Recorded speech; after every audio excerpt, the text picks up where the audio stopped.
Ogilvy on Advertising by David Ogilvy. Picture ancient Athens. One speaker finishes, and the crowd murmurs politely, "What a beautiful speech." Then another takes the stage. When he's done, the entire audience leaps up, grabs their weapons, and roars, "Let's march against Philip!" Same city, same people. Two completely different reactions. This story captivated one of the sharpest minds of the 20th century, a man who figured out that words aren't meant to be admired like paintings in a gallery. Words should make people move, make them act, make them buy. His name was David Ogilvy, and instead of marching against kings, he taught the world to march toward products on shelves. Welcome to the Billionaire's Bookshelf, where we break down the books that made the world's most successful people who they are. Today, we're cracking open more than just a classic. This is the Advertising Bible. Published in 1983, Ogilvy on Advertising has sold millions of copies and become the secret playbook for anyone trying to sell anything soap, cars, politicians, or just a really good idea. So who was this guy? David Ogilvy was nobody's idea of a typical ad executive. University dropout, chef in Paris, door-to-door salesman hawking stoves in the Scottish countryside, intelligence officer in World War II. He didn't even start his own agency until he hit 38, armed with nothing but experience, curiosity that bordered on obsession, and one unshakable belief: advertising isn't magic. It's a craft. It runs on principles, research, and genuine respect for your customer. Today, I'm sharing the timeless secrets from the man they called the father of advertising. You'll learn how to create ads that sell not by screaming, but by seducing. We'll uncover the magic of a killer headline, the secret to building an unforgettable brand, and why Ogilvy insisted the consumer isn't a moron, she's your wife. By the time we're done, you won't just understand advertising, you'll understand persuasion itself. Let's dive in. To get David Ogilvy's genius, you need to understand his core philosophy first, the thing that set him apart from everyone else in the game. Right at the start of his book, he makes it crystal clear: "I do not regard advertising as entertainment or an art form, but as a medium of information." Let that sink in. Not art, not entertainment, information. When he created an ad, he didn't want someone to call it creative. He wanted them to find it so interesting, so compelling, that they'd go out and buy the damn thing. That was the only scoreboard that mattered. Did the cash register ring? This philosophy came straight from his life. Before Madison Avenue, Ogilvy spent years knocking on farmhouse doors in rural Scotland, selling expensive Aga cooking stoves. Face to face with skeptical housewives, he learned what it actually took to get someone to hand over their hard-earned cash. It wasn't charm, it wasn't jokes, it was facts. Understanding their problems and offering a clear, compelling solution. He discovered that persuasion is really just applied human psychology. Which brings us to what Ogilvy considered the first and most crucial step in creating advertising that sells: do your homework. You have zero chance of success, he believed, unless you're willing to do the boring, unglamorous work of becoming an expert. Before writing a single word, he'd completely immerse himself in the product. When he landed the Rolls-Royce account, he didn't brainstorm clever slogans. Instead, he spent 3 solid weeks reading every technical document, every engineering report, every scrap of literature about the car. Buried in some technical journal, he found a single beautiful sentence: "At 60 miles an hour, the loudest noise in this new Rolls-Royce comes from the electric clock." That became his headline. It became one of the most famous automobile ads ever created. Not from a flash of creative inspiration, from research, from homework. He did this for every client. For Mercedes-Benz, he sent his team to Stuttgart to spend weeks interviewing the actual engineers building the cars. That research created a campaign of long, factual, ridiculously persuasive ads that quadrupled Mercedes sales in America. When he took on a margarine account, he initially thought the stuff was made from coal. So he spent 10 days reading everything about it until he could write with genuine authority. His message is simple: you can't sell what you don't understand. The more you know, the more likely you'll uncover that one big idea that makes your product irresistible. But knowing the product is only half the battle. You also need to know the customer. Ogilvy was obsessed with consumer research. He wanted to know how people thought about a product, what words they used talking about it, and most importantly, what promise would actually make them buy. This dedication to research leads directly to his next principle: how to position your product. Ogilvy defined positioning simply: what the product does and who it's for. Sounds easy, right? But getting it right is the difference between crushing it and crashing hard. Take Dove soap. He could have positioned it as a heavy-duty bar for men with dirty hands. Perfectly logical. Instead, he chose to position it as a beauty bar for women with dry skin. That single decision defined the product for generations. It shaped the advertising, the packaging, everything. The promise, which came straight from testing, was simple and powerful. Dove creams your skin while you bathe. They've stuck with it for decades because the positioning was right from day one. Positioning is about claiming your unique spot in the customer's mind. When Saab entered Norway with no real identity, Ogilvy's team positioned it simply as the car for winter. 3 years later, it was voted best car for Norwegian winters. Maybe the most famous positioning example he mentions wasn't even his own. When Doyle Dane Bernbach took on the weird little Volkswagen Beetle, Detroit was churning out huge, flashy boats. Bernbach's team did something radical. They positioned the Beetle as a protest against the vulgarity of American cars. Their ads ran headlines like, "Think Small" and "Lemon." They turned the car's odd looks and tiny size from weaknesses into strengths, making it a cultural icon. Once you've nailed your positioning, you need to build what Ogilvy famously called the brand image. He wrote every advertisement should be thought of as a contribution to the complex symbol which is the brand image.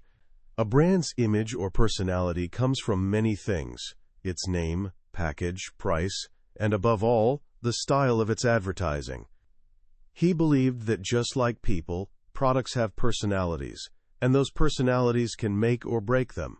Why do people choose one whiskey over another? Have they actually done blind taste tests?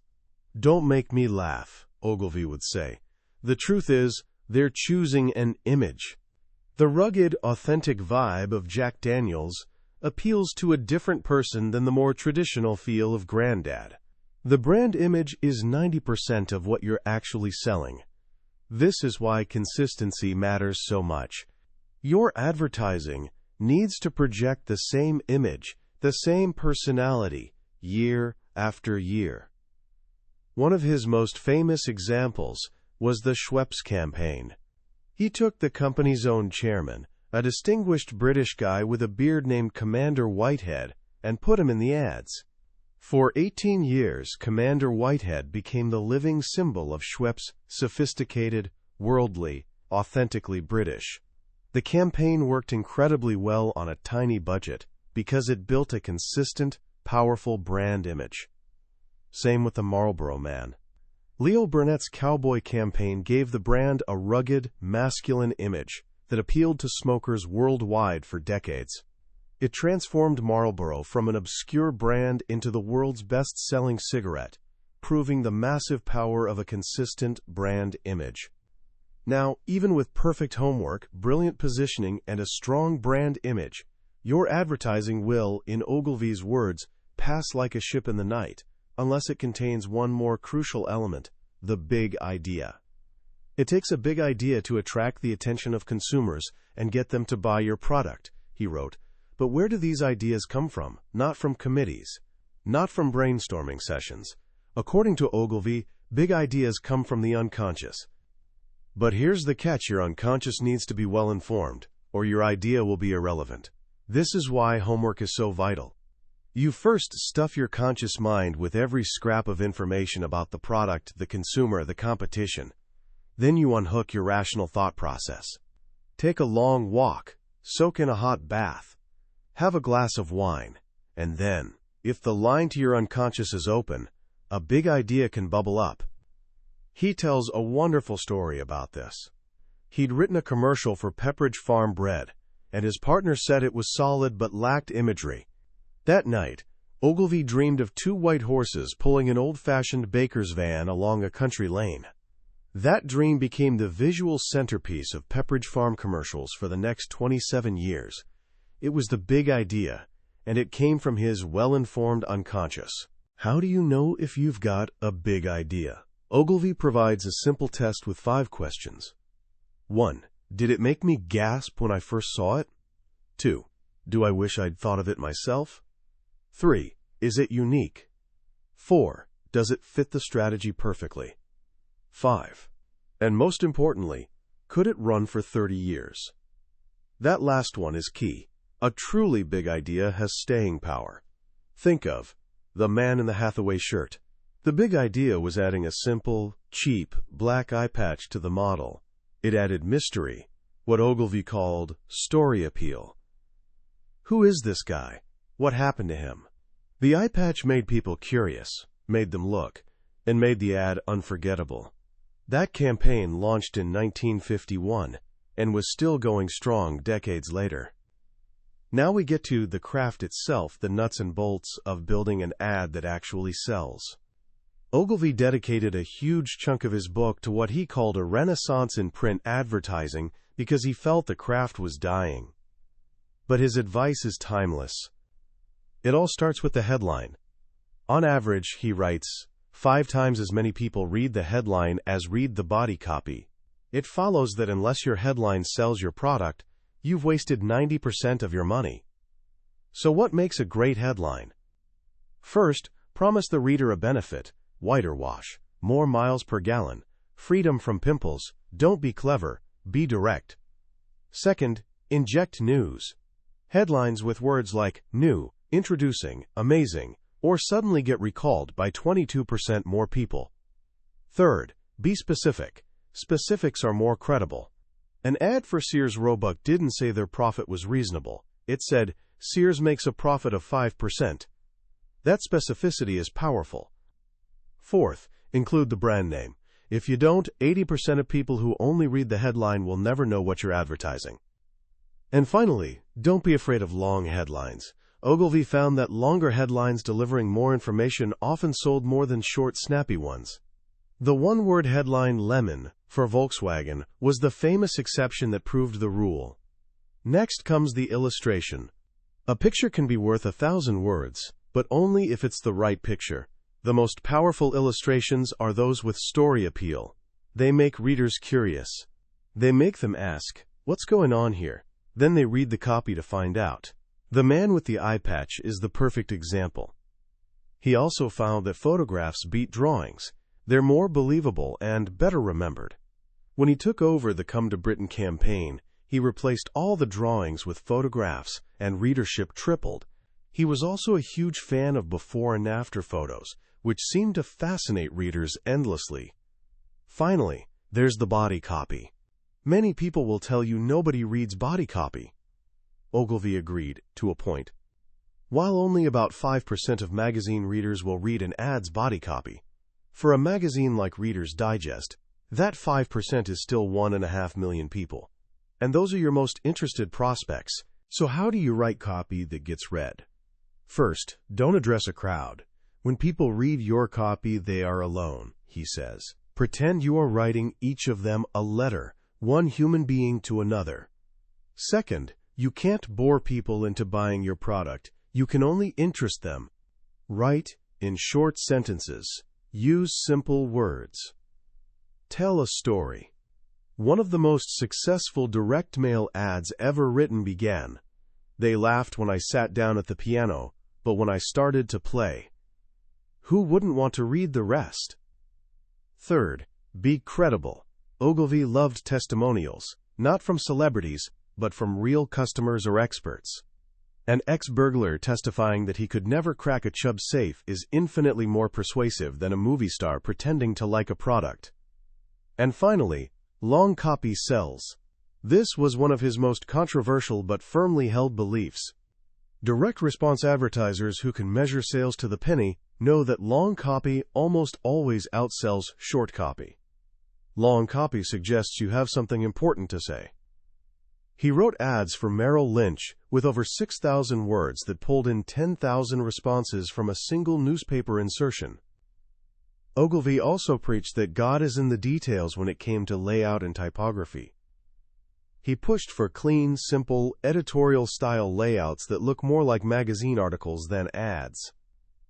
He hated reverse-type white text on black backgrounds because decades of research proved it was incredibly hard to read. He insisted on setting headlines in lowercase, not all caps, because it's easier on the eye. These might seem like small things, but he believed they made a huge difference.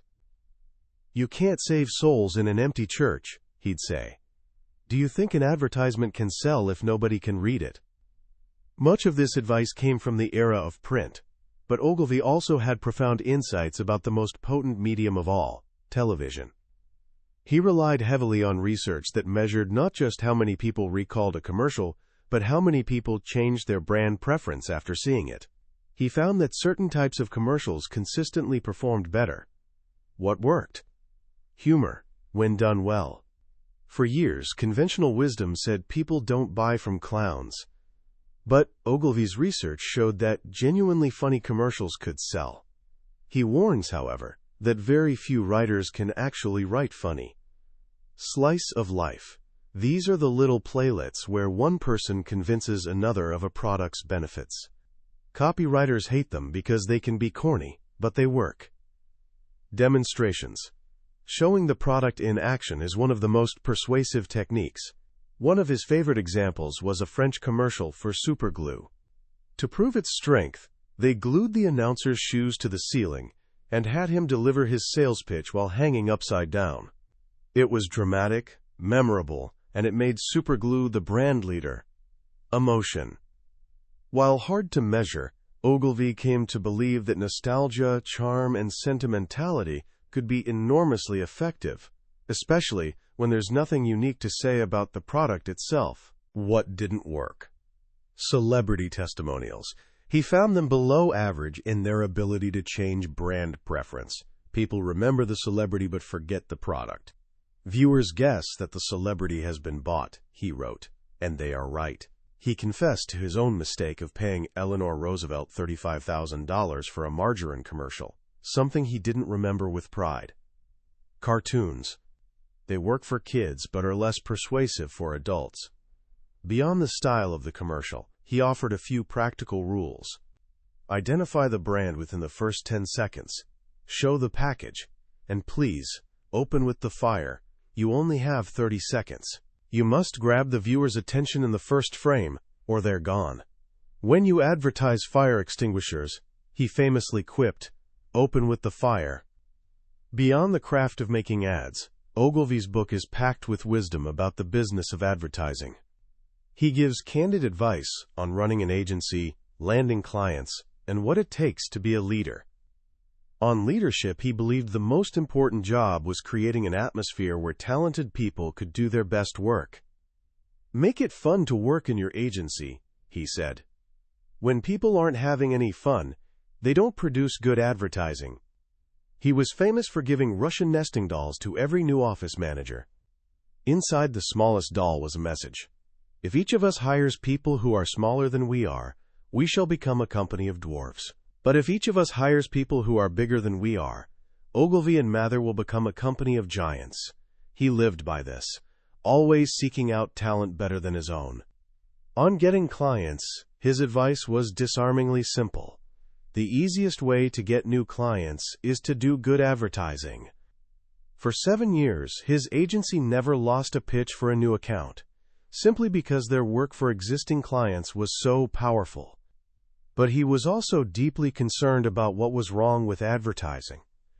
He despised dishonesty, particularly in political advertising, which he called the most deceptive, misleading, unfair, and untruthful of all advertising. He pointed out the absurd hypocrisy of a system where a toothpaste commercial gets scrutinized by lawyers and regulators, but a presidential candidate can say almost anything without challenge. He also hated billboards, calling them a blight on the landscape, and citing studies showing that highways with billboards had 3 times as many accidents. He was proud that he convinced Shell to give up billboards entirely. Ultimately, David Ogilvy saw his profession not as a source of intellectual and moral pollution, as critics claimed, but as a necessary and reasonably efficient way to sell things. He felt no guilt about helping to sell toothpaste that prevented cavities, or creating a campaign that brought tourists and jobs to a poverty-stricken island like Puerto Rico. He believed advertising was only evil when it advertised evil things.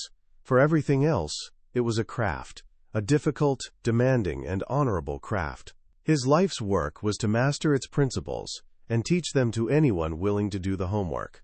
He never saw himself as a creative genius, but as a student of the consumer, a servant of the product, and a salesman, first and last. His goal was never to hear people say how well he speaks, but to have them rise and say, "Let us march." Reading Ogilvy on advertising today, decades after it first hit shelves, is a remarkable experience. We live in a world David Ogilvy could barely have imagined, a world of social media, viral videos, programmatic ads, and artificial intelligence.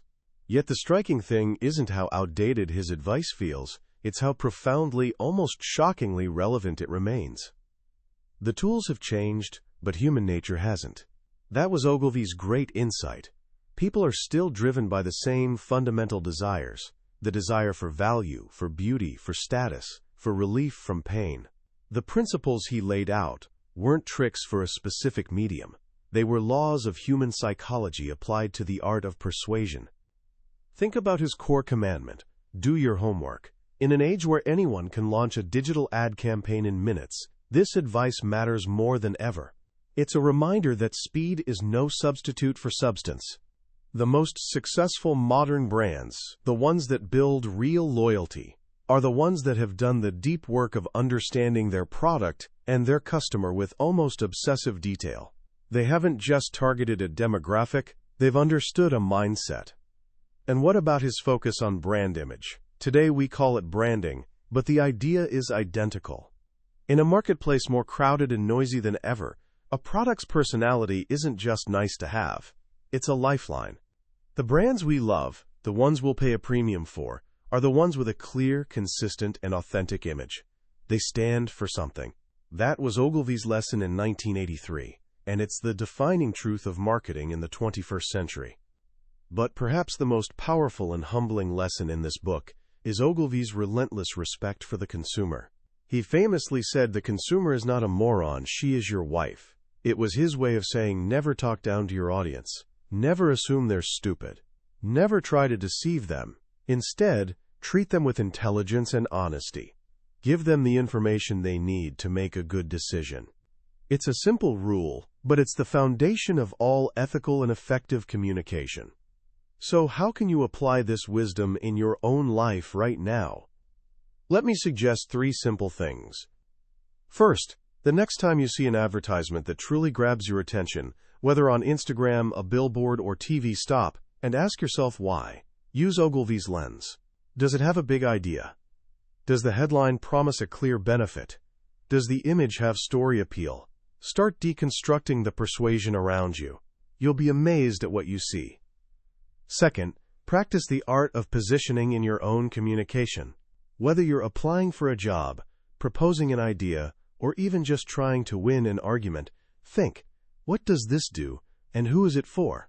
Frame your message with a clear benefit for the other person. Remember, it's not about what you want to say, it's about what they need to hear. Finally, embrace the spirit of doing your homework. Before your next important meeting, presentation, or even a difficult conversation, take the extra time to become an expert. Learn everything you can. The confidence that comes from deep knowledge is the most persuasive tool you'll ever possess. That was a summary of Ogilvy on Advertising by David Ogilvy. We've explored the highlights today, but I'll be honest with you. No summary can truly capture the wit, the charm, and the sheer intellectual force of the man himself. The real magic happens when you hold the book in your hands and let his words work on you. A summary is like looking at a map, but reading the book is like taking the journey. This summary is here to help you decide if that journey is one you want to take.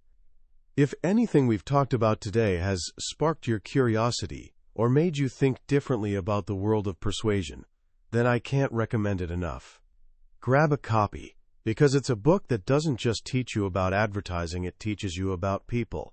The link to the book is in the description.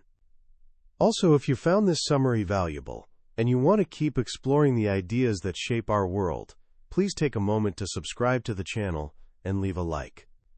It helps us reach more curious minds like yours, and ensures you won't miss our next deep dive into another life-changing book. Let's keep learning and growing together.